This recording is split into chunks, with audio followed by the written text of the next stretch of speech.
ചൊവ്വയിൽ നിഗൂഢത കണ്ടെത്തിയതോടെ ചൊവ്വയിൽ ജീവന്റെ സാന്നിധ്യം എന്ന ചർച്ചകൾ വീണ്ടും സജീവമാകുന്നു. ചൊവ്വയുടെ ഉപരിതലത്തിനടിയിലുള്ള ജീവൻ നിലനിൽക്കാൻ ഇടയുള്ള ഗുഹകളിലേക്കുള്ള വാതിലുകളാകാം ഈ ദ്വാരമെന്ന് ഗവേഷകരുടെ അനുമാനം. ഏപ്രിൽ 13-നാണ് ചൊവ്വയിലെ നിഗൂഢമായ ദ്വാരത്തിന്റെ ചിത്രം നാസ പുറത്തുവിട്ടത്. ഇത്തരത്തിൽ നിരവധി ദ്വാരങ്ങൾ ചൊവ്വയിൽ ഉണ്ടെന്നും ഗവേഷകർ വ്യക്തമാക്കുന്നുണ്ട്. 2017-ൽ നാസയുടെ മാർസ് റെക്കഗ്നൈസസ് ഓർബിറ്റിൽ പകർത്തിയ ഈ ചിത്രം ഏപ്രിൽ 13-ന് നാസയുടെ ആസ്ട്രോണമി പിക്ചർ ഓഫ് ദ ഡേയിലാണ് ചിത്രം പുറത്തുവിട്ടത്. 328 അടി വ്യാസമുള്ള ദ്വാരത്തിന്റെ ദൃശ്യമാണ് പുറത്തുവിട്ടത്. ചൊവ്വയിൽ ഇത്തരത്തിലുള്ള 1000-ലേറെ ദ്വാരങ്ങൾ ഉണ്ടെന്നാണ് നാസ കണ്ടെത്തിയിരിക്കുന്നത്.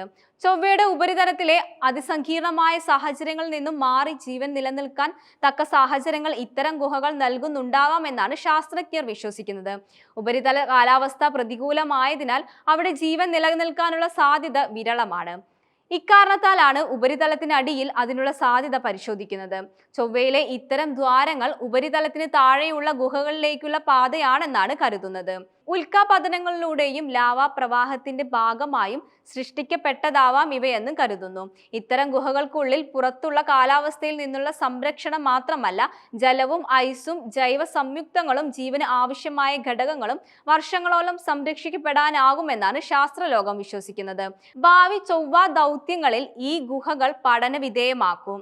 ഗുഹകൾക്കുള്ളിലെ അനുകൂലമായ സാഹചര്യങ്ങൾ മനസ്സിലാക്കാൻ സാധിച്ചാൽ ഭാവിയിൽ ചൊവ്വയിലെത്തുന്ന സഞ്ചാരികൾക്ക് സുരക്ഷിതമായി പാർക്കാനുള്ള ഇടമായി ഇതിനെ കാണാമെന്നാണ് ശാസ്ത്രജ്ഞർ പറയുന്നത്.